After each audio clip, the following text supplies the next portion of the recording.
All right, so today my goal is to go over pages 5 and 6, which are the first two subject and predicate pages. And then I'm going to explain pages 7 through 9, which is the other subject predicate stuff. I'm going to explain page 10 and 11, which are commas. And then I'm going to start just a little bit of run-ons. So that's a lot of stuff to fit in one day, but we're going to try. Okay, so first thing, let's talk about subjects and predicates and just make sure we're all on the same page. So I'm going to sort of jump around a little bit and spot check. And if there's any of these that I don't go over that you're confused about, then by all means, please let me know. But I'm going to try and go over some of the more tricky ones. So for the first one, I strongly hinted that this first bit in the sentence, a swarm of bees, was the subject of the sentence because that's who or what the sentence is about. Let me mark that in yellow so I can be consistent. That's the yellow bit. And then what are those bees doing? Well, was buzzing around the hive. Now, the only thing some people miss is this was bit. They don't think that it belongs to the predicate sometimes, but it is a helping verb, so it is the start of the predicate. So your separation point should be right in between bees and was. All right. Second one can sometimes be a little tricky, just because the subject here is very, very short. So who or what is performing the action? She. So your subject is she, just those 3 letters. And what is she doing? What did she do? Rode her bike to the library. So that should be your separation point for the second one. Let's see. Third one is very similar to the second one. If you did not know who E.B. White was, then maybe that was confusing, but same kind of separation point where she, E.B. White, is your subject, and then is the author of Charlotte's Web is your predicate. Now, number 4 is one of the first ones that starts to give people serious problems. A lot of people, when they're thinking about the subject for this one, they'll get through the bright red barn and then stop. Now, the problem is that the next word here, in, that's not a verb. It's not a helping verb. It's not an action verb. It's not any sort of verb. So think about the subject. The bright red barn is certainly a part of our subject. We are talking about a barn, but we're not talking about any bright red barn. Not the bright red barn next to the house, not the bright red barn in the ocean. We're talking about the bright red barn in the field. So that's your full subject, the bright red barn in the field. So that means that your predicate would be had horses in it. All right, so that's kind of your first tricky subject situation. Number 5, I think, is even trickier. I think it's the hardest sentence out of all of these sentences, actually, all the subjects and predicates practice. And the reason it's so tricky is because you have 2 verbs in it. So swimming, that is certainly an action, that is a verb. But eating, that's an action, that's a verb. So which one is the start of our predicate? So for that, let's examine who or what is doing the action. Well, we have ducks. So ducks are certainly doing the action. But again, think kind of like the bright red barn in the field. It's not just any ducks. It's not the ducks on the land. It's not the ducks in the trees. It's not the ducks flying through the skies. The only ducks that we are talking about are the ducks that were swimming in the pond. Those are the ducks that performed the action, and the action in this case, ate bread. So that one is a bit tricky. All right. Most of the rest of these I feel like are a little more straightforward. We have more standard action verbs. Number 10 is another one with a helping verb, so I'll talk about that real quick. Our subject, who or what is doing the action. We have a car. Again, not just any car, but specifically this one car with the flat tire. And that means that our helping verb starts our predicate, was on the side of the road. All right, so if anyone had trouble with 6, 7, 8, or 9, let me know, but I'm going to assume we're feeling good about subjects and predicates. Okay, for page 6, all I did was ask you to identify the subject or the predicate. So really, the easiest way to figure this out is just look at the first word. If it was a verb, if it was something that someone was doing, then it was a predicate.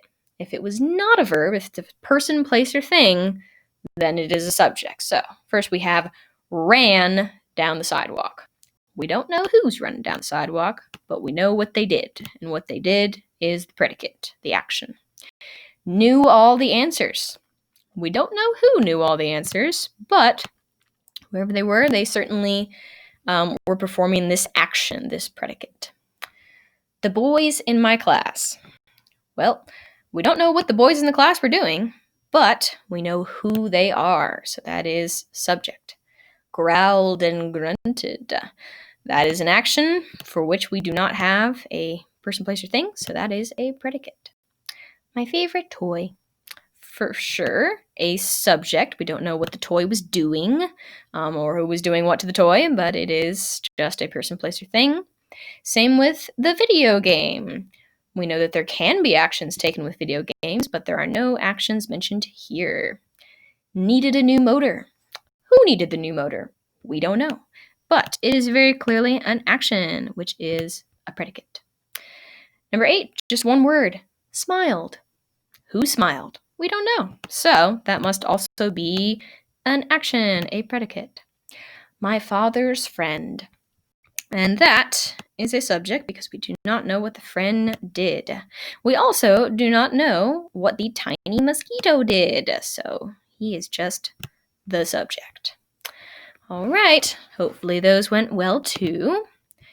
So page 7 is exactly like page 5. You're going to be highlighting the subject, highlighting the predicate. None of these sentences are any more complicated. Like I said, I think that one about the ducks in the pond is the hardest one that there is. So hopefully these are easier than that. So same deal, highlight, find the separation point. Number 8, slight twist, but honestly, I think it's even easier than the other subject and predicate stuff because here, all you're doing is filling in the blank on subjects or predicates. So in the first part, I've given you a subject, but no predicate. So you just have to find an appropriate predicate for the sentence. Feel free to get crazy. Some people say, the police officer chased the suspect, or the police officer tased the suspect, or the police officer got fired, or, whatever you would like the police officer to be doing. And then for 6 through 10, I've given you the predicate, I've given you the action, but who was singing a cheerful song? Who or what made a creaking sound? You decide, you fill in the blank. Page 9, just to make sure you are absolutely clear on subjects versus predicates, is just a little bit more highlighting practice. So, same deal as page 7 and page 5.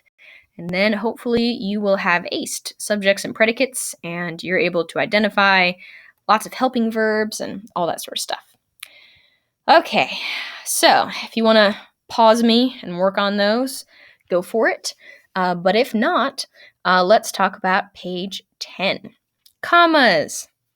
Now, commas themselves are a very small, simple form of punctuation, but comma rules are complicated just because there's so many, and it's really hard to keep track of them. So, I've given you 5 rules. There are more than 5, but I've given you 5 to start out with, and hopefully that will give you a basis for how to start. So the first rule has to do with your friend, the conjunction. Now I have the conjunctions listed here, just in case you forgot what they are. Oh, and I have a backwards parentheses there. But just in case you forgot about your fanboys. But the rule is actually that when you are joining two complete sentences, you will use a comma before a conjunction. That's a very sloppy circle, but the comma does not go after the conjunction. The only reason they're after here is because I'm putting them in a list. So the comma will go before the conjunction. So in this example, I went to the game. That's a complete sentence. Then we have our comma. Then we have our conjunction, but my team lost. So the comma and the conjunction connect the sentences. All right, another rule, if you have an introductory word or phrase, and if you're not sure exactly what that means, this is words that would come before the subject of the sentence. So if you've got that subject finding skill down from subjects and predicates, then just find the subject, and if there are words that come before it, you will put a comma after those words. Let's see. Rule number 3, hope you're familiar with, commas to separate items in a series of 3 or more things. So commas in a list. Sugar, comma, pasta, comma, and juice. This one people don't use as often, commas to separate adjectives. So if you have more than one descriptive word, that's what an adjective is, just a describing word, to describe someone or something, then you'll have a comma in between those two descriptive words. So we have a man here, he is thin, and he is handsome. So we could just say a thin and handsome man, but if we don't feel like putting that extra conjunction in there, then we just put the comma. A thin, handsome man approached me after work. All right, and our final rule for this section, if you are speaking to someone, you are addressing someone, you are calling them by their name or another title that is used in place of their name, then you will put a comma next to the name. So if the name is at the beginning of the sentence, then it'll go after their name. If their name is at the end of the sentence, then the comma will go before their name, because obviously you wouldn't put it after, because that's where the period goes. So anyways, those are your initial comma rules. Now, for these 15 sentences, I just want to tell you real quick how many commas to look for in each of these sentences. So, each sentence is going to have at least one comma, but some sentences will have 2, and there's one sentence that will have 3. So, if you want to make sure that you found the appropriate number of the appropriate number of commas, then listen up or make note in some way. So, number 1 has 1 comma. Number 2 has 1 comma. Now, number 3 is your tricky one. This one has 3 commas. So number 3 has 3 commas. Easy to remember. There's going to be 2 different comma rules. And please just note, and I tried to underline them carefully so you could see this, but you have 3 different book names. And book number 1 ends after the word C. Some people try and put a comma somewhere before it and end up with a C Dracula, which sounds scary and bad. So anyways, that's a little hint on number 3. For number 4, you're going to have 2 commas. For number 5, you will also have 2 commas. For number 6, that's another 2 comma sentence. Number 7, only 1. Number 8, you will have 2. Number 9, 1. Number 10, just 1. Number 11, only 1. Number 12, just 1 comma. Number 13, go back to 2. Number 14, just the 1. And number 15, back to 2. So, that's your hint on the comma section. Okay, let's clear all that out. Okay, Page 11. This page is still about commas. It's focusing on one of those specific rules. In page 10, I only had I think only one question that dealt with rule number 5, which was commas in direct address. So just wanted to expand on that a little bit so you can see a few more examples. And just to make a note that anytime that you see someone's name, that doesn't necessarily mean there's a comma there. So in this first example, we are speaking to Karen. Karen, you are my favorite cousin. Obviously, we're talking to her there, which is why that comma goes there. But in the second example I have here, Karen is my favorite cousin. No comma is necessary there. No comma is necessary there because we're not talking to Karen. We're just talking about her. Karen is my favorite cousin. Same with these sentences about Mom. Here we are speaking to her, and her name or her title is at the end of the sentence. Here we're just talking about her.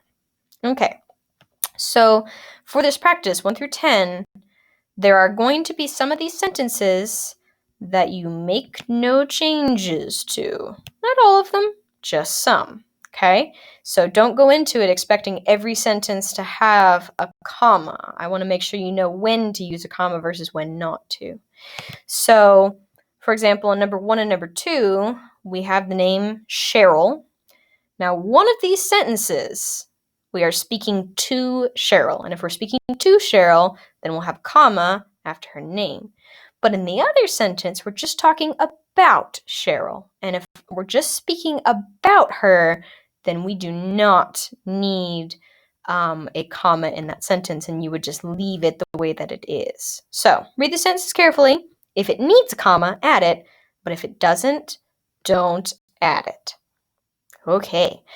Feel free to pause me and work on commas for a little bit while that's fresh in your mind. And when you're ready, play again. And I'm just going to start talking about run-on sentences. So I found that run-on sentences are one of the biggest problems that I see for high schoolers and even for adults. I see a lot of adults sending out emails and stuff, and there's run-ons everywhere. So because a run-on sentence is 2 or more complete sentences run together as one, they can be confusing. And I have been confused on more than one occasion by a nasty roll run-on. So there's 2 types of run-on sentences. There is a fused sentences, where the sentences don't have anything to separate them. So in this example run-on, schools in the Middle Ages were different from ours. Students usually did not have books. So I'm sure you could hear that, there needed to be something here to separate the sentences, but there was just nothing, absolutely nothing to separate them, and that is bad. So, corrected that sentence, added a period, all better. All right, the other type of run-on is a comma splice. Now, this one is the one that I see most often because most of the time as high school students, you know that something needs to be there. You just don't know whether it needs to be a comma or something more. So in this example run-on, schools today have books for every student. Many schools also have televisions and computers. So you knew that something was required there, but you didn't realize that they were actually 2 separate and complete sentences. And a lot of times when we use a comma, what we really should be using is a semicolon. And the semicolon looks like this. It's half of the winky face if you're into old school emojis. So a semicolon can separate 2 complete sentences. A comma cannot. It is not strong enough. It's just a little old baby comma without power. So, there are 3 ways to fix a run-on sentence, all told, by making 2 separate sentences. 9 times out of 10, you're probably putting a period there and then, capitalizing whatever the start of the next sentence is. But keep in mind it could be a question mark, could be an exclamation point, so some sort of end punctuation that ends a sentence. Now, the second method if you use a comma and a conjunction, and here's your conjunctions yet again, they're handy little things, then that will separate two complete sentences. It glues them together properly. Just the comma, not enough. But the comma and the conjunction, that'll work. All right, and then the third way is you can use your friend, the semicolon. So semicolons work almost like periods. They don't end the sentence, but they can connect sentences. The major difference, and you'll notice it up here, is that after a semicolon, you do not capitalize. So after a period, you would capitalize. After semicolon, no capitalizing. Okay, now, first little practice activity here is just 4 little sentences. All of these sentences are run-ons, I promise. Didn't give you any decoys in here. And you may use any of these orange highlighted methods to fix them. So if you want to use a period to fix all 4 sentences, great. If you want to use a comma before conjunction situation, awesome. And if you want to use a semicolon, perfect. So any of those 3 ways, it does not matter to me which you use, as long as they are not run-ons when you are done with them. All right, so that's what I wanted to get through today. And in my video for next time, I will go over a lot of these answers and kind of spot check things.